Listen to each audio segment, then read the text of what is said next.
Sinbad जहाजी की तीसरी यात्रा अलिफ लैला। सिंदबाद ने कहा कि घर आकर मैं सुखपूर्वक रहने लगा। कुछ ही दिनों में जैसे पिछली 2 यात्राओं के कष्ट और संकट भूल गया और तीसरी यात्रा की तैयारी शुरू कर दी। मैंने बगदाद से व्यापार की वस्तुएं ली और कुछ व्यापारियों के साथ बसरा के बंदरगाह पर जाकर एक जहाज पर सवार हुआ। हमारा जहाज कई द्वीपों में गया जहां व्यापार करके हम लोगों ने अच्छा लाभ कमाया, किंतु एक दिन हमारा जहाज तूफान में फंस गया। इसके कारण हम लोग सीधे मार्ग से भटक गए। अंत में एक द्वीप के पास जाकर जहाज ने लंगर डाल दिया और पाल खोल डाले। कप्तान ने ध्यान देकर द्वीप को देखा, फिर उसकी आंखों में आंसू बहने लगे। हमने इसका कारण पूछा तो उसने कहा, अब हम लोगों का भगवान ही रक्षक है, क्योंकि इस द्वीप के समीप ही जंगली लोगों के द्वीप हैं। उनके शरीर पर लाल लाल बाल होते हैं। इन वनवासियों से भटके हुए जहाजियों पर बड़े बड़े संकट आए हैं। वे हम लोगों से आकार में छोटे हैं, किंतु हम उनके आगे विवश हैं। यदि उनमें से एक भी हमारे हाथ से मारा जाए तो वे हमें चींटियों की तरह चारों ओर से घेर लेंगे और हमारा सफाया कर देंगे। हम सब लोग इस बात को सुनकर बहुत घबराए, किंतु कर ही क्या सकते थे। कुछ देर में जैसा कप्तान ने कहा था वैसा ही हुआ। जंगली लोगों का एक बड़ा समूह, जिनके शरीर छोटे छोटे थे और लाल रंग के बालों से भरे हुए थे, तट पर आए और तैरकर जहाज के चारों ओर आ गए। वे अपनी भाषा में कुछ कहने लगे, किंतु वो हमारी समझ में नहीं आया। वे बंदरों की तरह आसानी से जहाज पर चढ़ाए। उन्होंने पालों को लपेट दिया और लंगर की रस्सी काटकर जहाज को किनारे पर खींच लाए। उन्होंने हमें जहाज से उतार लिया और घसीटते हुए अपने द्वीप में ले गए। उस द्वीप के निकट कोई जहाज उनके डर से नहीं आता था, किंतु हमारी तो मौत ही हमें घसीट लाई थी। उन्होंने हमें एक घर के अंदर बंद कर दिया।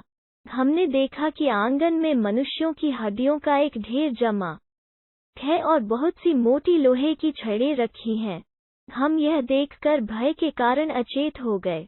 बहुत देर के बाद हमें होश आया तो हम अपनी दशा को विचार कर रोने लगे। अचानक एक दरवाजा खुला और अंदर से एक अत्यंत विशालकाय आदमी हमारे आंगन में आया। उसका शरीर ताड़ की तरह था और मुंह घोड़े की तरह। उसके केवल एक ही आंख थी जो माथे के बीच में थी और अंगारे की तरह दहक रही थी। उसके दांत बहुत बड़े और नुकीले थे और उसके मुख से बाहर निकले हुए थे। उसका निचला होंठ इतना बड़ा था कि उसकी छाती तक लटकता था। उसके कान हाथी जैसे थे और उसके कंधों को ढके हुए थे और उसके नाखून बड़े कड़े और घुमावदार थे, जैसे शिकारी जानवरों के होते हैं। हम सब उस राक्षस को देखकर एक बार फिर गश खा गए। जब हम होश में आए तो देखा कि राक्षस हम लोगों के पास ही खड़ा है और हमें देख रहा है। फिर वो हमारे और निकट आया और हम में से एक एक को उठाकर हाथ में घुमा फिरा कर देखने लगा, जैसे कसाई लोग बकरियों और भेड़ों को उनकी मोटाई का अंदाज लगाने के लिए देखते हैं। सबसे पहले उसने मुझे पकड़ा, लेकिन दुबला पतला देखकर रख दिया।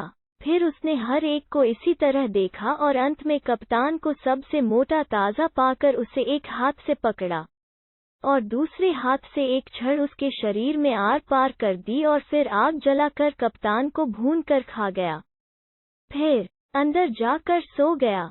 उसके खर्राटे बादल की गरज की तरह आते रहे और रात भर हमें भयभीत करते रहे। दिन निकलने पर वो जागा और घर से बाहर चला गया। हम सब अपनी दशा पर रोने लगे। हमारी समझ ही में नहीं आ रहा था कि उस भयंकर राक्षस से किस प्रकार प्राण बच सकते हैं। हम सबने अपने को ईश्वर की इच्छा पर छोड़ दिया। घर से बाहर निकलकर हमने फल फूल खाकर भूख बुझाई। हमने चाहा कि रात को उस घर में न जाएं, किंतु और कोई स्थान था ही नहीं जहां रात बिताते। फिर राक्षस तो हमें ढूंढ निकालता ही, अतएव हम उसी मकान में आ गए। कुछ रात बीतने पर वो राक्षस फिर आया उसने फिर हम लोगों को पहले की तरह उठा उठा कर देखा और हमारे एक साथी को अन्य लोगों की अपेक्षा अधिक मोटा ताज़ा पाकर उसके शरीर में छड़ घुसेड़ कर भून कर खा गया। सवेरे जब वो बाहर गया तो हम लोग बाहर निकले। हमारे कई साथियों ने कहा कि इस प्रकार की कष्टदायक मृत्यु से अच्छा है हम लोग समुद्र में डूब मरें, किंतु हम में से एक ने कहा कि हम लोग मुसलमान हैं और हमारे लिए आत्महत्या बड़ा पाप है। हमें यह न करना चाहिए कि राक्षस से बचने के लिए स्वयं अपनी हत्या कर लें। उसकी बात मानकर हम आत्महत्या से रुक गए और सोचने लगे कि कैसे जान बच सकती है। मुझे एक उपाय सूझा। मैंने कहा, देखो, यहाँ सागर तट पर बहुत सी लकड़ियाँ और रस्सियाँ मौजूद हैं। हम लोग इनकी 4-5 नावें बना लें और किसी जगह छुपा कर रख दें। यदि किसी प्रकार अवसर मिले तो हम उन पर निकल भागेंगे। अधिक से अधिक यही तो होगा कि नावें डूब जाएंगी, किंतु राक्षस के हाथों मरने से तो वो मौत कहीं अच्छी होगी। मेरे सुझाव को सब लोगों ने पसंद किया। हम लोगों को नाव बनाना आता था और हमने दिन भर में 4-5 ऐसी छोटी छोटी नावें बना ली जिनमें 3-3 आदमी आ सकते थे। शाम को हम फिर उस घर के अंदर गए। राक्षस ने हर रोज की तरह हम लोगों को उठा उठा कर देखा और एक हृष्ट पुष्ट व्यक्ति को सलाख में भेद कर भून दिया और खा गया। जब वो सो गया और उसके खर्राटे बहुत गहरे हो गए तो मैंने अपने साथियों को अपनी योजना बताई और हमने उस पर कार्य करना आरंभ कर दिया। वहाँ कई सलाखें पड़ी हुई थीं और आग अभी तक खूब जल रही थी। मैंने और 9 अन्य होशियार और साहसी लोगों ने एक एक सलाख को आग में लाल कर दिया। फिर उस राक्षस की आंख में हम सभी ने उन सलाखों को घुसेड़ दिया जिससे वो बिल्कुल अंधा हो गया। उसने अपने हाथ इधर उधर मारने शुरू किए। हम लोग उससे बचकर कोनों में जा छुपे। अगर वो किसी को पा जाता तो कच्चा ही खा जाता। फिर वो चिंघाड़ता हुआ घर के बाहर भाग गया और हम लोग समुद्र के तट पर आकर उन नावों पर चढ़ गए जिन्हें हमने पहले से बना रखा था। हम चाहते थे कि सवेरा होने पर यात्रा आरंभ करें। तभी हमने देखा कि 2 राक्षस उस राक्षस के हाथ पकड़े अपने बीच में लिए आते हैं जिसे हमने अंधा किया था। अन्य कई राक्षस भी उनके पीछे दौड़े आते थे। हमने उन्हें देखते ही नावें समुद्र में डाल दी और तेजी से उन्हें खेने लगे। राक्षस समुद्र में तैर नहीं सकते थे किंतु उन्होंने तट पर से ही बड़ी बड़ी चट्टानें हमारी ओर फेंकना शुरू किया। केवल एक नाव को छोड़कर जिस पर मैं और मेरे 2 साथी बैठे थे सारी नावें राक्षसों की फेंकी चट्टानों से डूब गईं। हम अपनी नाव को तेजी से खेकर इतनी दूर आ गए जहां पर उनकी चट्टानें आ नहीं सकती थीं, किंतु खुले समुद्र में आकर भी हमें चैन न मिला। तेज हवा हमारी छो नाव को तिनके की तरह पानी पर उछालने लगी। 24 घंटे हम इसी दशा में रहे। फिर हमारी नाव एक द्वीप में पहुंच गई। हम लोग प्रसन्नतापूर्वक उस द्वीप पर उतरे और तट पर लगे पेड़ों से पेट भर फल खाने के बाद हमारे शरीरों में कुछ शक्ति आई। रात को हम लोग समुद्र के तट ही पर सो रहे। अचानक एक जोर की सरसराहट से नींद खुली तो मैंने देखा कि एक सांप जो नारियल के पेड़ जितना लंबा था हमारे एक साथी को खाए जाता है। उसने पहले हमारे साथी के शरीर को चारों ओर से कसकर तोड़ डाला, फिर उसे निगल गया। कुछ देर में सांप ने उसकी हड्डियां उगल दी और चला गया। हम 2 बचे हुए आदमियों ने बड़े दुख और चिंता में रात बिताई। कितनी मुश्किलों से राक्षस से छूटे थे तो यह मुसीबत आ गई जिससे छुटकारा ही नहीं दिखाई देता था। दिन में हमने फल खाकर गुजारा किया। शाम तक हमने अपने बचने के लिए एक पेड़ खोज लिया था और रात होते ही उस पर चढ़ गए। मैं तो वृक्ष पर काफी ऊंचे पहुंच गया था किंतु मेरा साथी उतने ऊंचे न जा सका और नीचे की एक मोटी डाल पर लेट गया। सांप फिर रात को आया। पेड़ की जड़ पर पहुंचकर उसने अपना शरीर ऊंचा किया और मेरे साथी को पकड़ कर खा गया और फिर वहां से चला गया। मैं सारी रात भय से अधमरा सा रहा। सूर्योदय होने पर मैं पेड़ से उतरा और फिर कुछ फल आदि खाकर पेट भरा। मुझे विश्वास था कि आज मैं अवश्य ही उस सांप का ग्रास बनूंगा, क्योंकि उसने मुझे देख तो लिया ही है। मैंने काफी सोच विचार के बाद यह तरकीब निकाली कि पेड़ के चारों और ढेर सारी कंटीली झाड़ियां रख दी और ऊपर भी कांटों की ऐसी ओट कर ली कि किसी को दिखाई न दूं। रात को सांप आया। वो झाड़ियों के कारण पेड़ की जड़ तक न पहुंच पाया, किंतु सारी रात घात लगाकर बैठा रहा। सवेरे वो चला गया। मैं रातों की जगाई और जान के डर और रात भर सांप की फूंफकार सुनने से इतना अशक्त और निराश हो गया था कि सोचने लगा कि ऐसे जीने से तो समुद्र में डूब जाना अच्छा है। इसी इरादे से समुद्र तट पर गया, किंतु सौभाग्यवश किनारे कुछ ही दूर पर एक जहाज दिखाई दिया। मैंने चिल्लाकर आवाज देना और पगड़ी को हवा में हिलाना शुरू किया। जहाज के लोगों ने मुझे देखा और कप्तान ने एक नाव भेजकर मुझे जहाज पर चढ़ा लिया। वे लोग मुझसे पूछने लगे कि मैं उस द्वीप में कैसे पहुंचा। एक बूढ़े आदमी ने कहा कि मुझे आश्चर्य है कि तुम जीवित किस तरह बचे हो। मैंने तो सुना है कि इन द्वीपों में नरभक्षी राक्षस रहते हैं जो आदमियों को भूनकर खाते हैं। इसके अलावा यहाँ विशालकाय सर्प भी हैं जो दिन में गुफाओं में सोते रहते हैं और रात में शिकार के लिए निकलते हैं और कोई आदमी पाते हैं तो उसे निगल जाते हैं।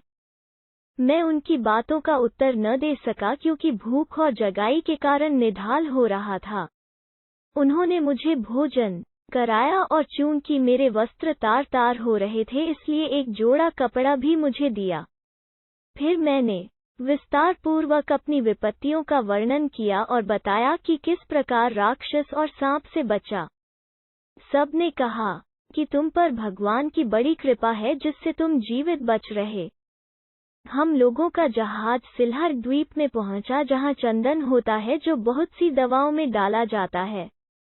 जहाज ने वहां लंगर डाला और व्यापारीगण अपना सामान लेकर द्वीप पर क्रय विक्रय करने के लिए उतर गए। कप्तान ने मुझसे कहा, भाई तुम बगदाद के निवासी हो। वहां के एक व्यापारी का बहुत सा माल बहुत दिनों से मेरे जहाज पर पड़ा है। तुम उसकी गठरियां ले जाकर उसके स्त्री बच्चों को दे देना। मैं चिट्ठी लिख दूंगा तो वे लोग तुम्हारी लदान की मजदूरी दे देंगे।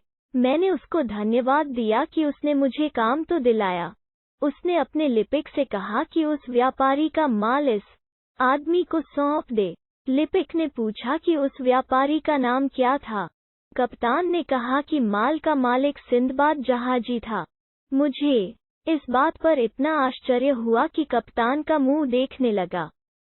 कुछ देर में मैंने पहचाना कि मेरी दूसरी यात्रा में भी जहाज का कप्तान यही था। उस द्वीप पर मुझे सोता हुआ छोड़कर मेरे साथी जहाज पर चले गए थे और सभी ने समझ लिया था कि मैं कहीं मर खप गया हूँ। यद्यपि इस घटना को बहुत दिन नहीं हुए थे, तथापि इधर लगातार पड़ने वाली विपत्तियों के कारण मेरे चेहरे का रंग और नक्श इतने बदल गए थे कि कप्तान मुझे पहचान नहीं सका। मैंने पूछा कि यह सामान क्या सिंदबाद जहाजी का है। कप्तान ने कहा, यह सामान निस्संदेह सिंदबाद का है। वो बगदाद का निवासी था और बसरा बंदरगाह से हमारे जहाज पर माल लेकर चढ़ा था। एक दिन हम लोग एक द्वीप पर पहुंचे और जहाज का लंगर डाला ताकि द्वीप से लेकर मीठा पानी जहाज पर भर लें। कई व्यापारी भी घूमने फिरने को उतर गए। उनमें सिंदबाद भी था। कुछ देर में अन्य लोग तो जहाज पर आ गए लेकिन सिंदबाद न आया। मैंने 4 घड़ी तक उसकी राह देखी, किंतु जब हवा अनुकूल देखी तो मैंने पाल खोल दिए और जहाज को आगे बढ़ा दिया। मैंने पूछा कि तुम्हें क्या पूरा विश्वास है कि सिंदबाद मर गया है। कप्तान ने कहा कि मुझे इसमें कोई संदेह नहीं है कि सिंदबाद अब दुनिया में नहीं है। मैंने उससे कहा, तुम मुझे पूरे ध्यान से देखो और पहचानो कि मैं ही सिंदबाद हूँ कि नहीं। हुआ यह था कि द्वीप पर उतरकर मैं एक स्रोत के निकट खा पीकर गहरी नींद सो गया था। मेरे साथियों ने मुझे जगाया ही नहीं। शायद उन्हें यह मालूम भी न था कि मैं कहाँ सो रहा हूँ। जब मेरी आंख खुली और मैं समुद्र तट पर पहुंचा तो देखा कि तुम्हारा जहाज दूर चला गया है। कप्तान ने यह सुनकर मुझे ध्यानपूर्वक देखा और मुझे पहचान गया। उसने मुझे गले लगाया और भगवान को धन्यवाद दिया कि मैं जीवित हूँ, हालांकि मुझे मरा हुआ समझ रहा था। उसने कहा, तुम्हारे माल को भी मैंने हर जगह व्यापार में लगाया और इस पर हर सौदे में मुनाफा हुआ है। अब मैं तुम्हारे माल को तुम्हारे मुनाफे के साथ तुम्हें सौंपता हूँ। यह कहकर उसने मुझे मेरी गठरियाँ सौंप दी और वो नकद राशि भी दे दी जो मेरे माल के व्यापार के लाभ के रूप में उसके पास थी। मुझे यह सब मिलने की कोई आशा नहीं थी और मैंने भगवान को लाख लाख धन्यवाद दिया। फिर हमारा जहाज सिल्हर द्वीप से अन्य द्वीपों में गया जहां से हमने लौंग, दालचीनी आदि खरीदा। हमने दूर दूर की यात्रा की।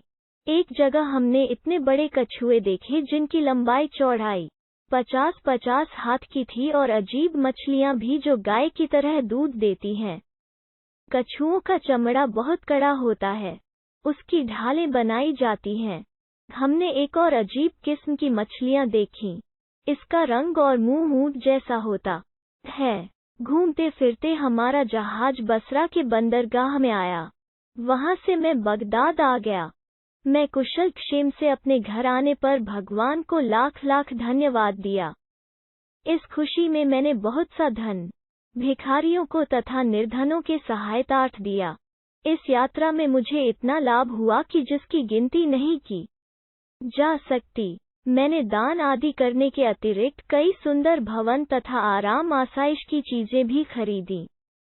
तीसरी समुद्र यात्रा का वर्णन करने के बाद सिंहबाद ने हिंदबाद को 400 दीनारें दी। उससे यह भी कहा कि कल तुम फिर इसी समय आना और तब मैं तुम्हें अपनी चौथी यात्रा का हाल सुनाऊंगा। चुनांचे सिंदबाद तथा अन्य उपस्थित लोग सिंदबाद के घर से विदा हुए। दूसरे दिन निश्चित समय पर सब लोग आए और भोजन उपरांत सिंदबाद ने कहना शुरू किया,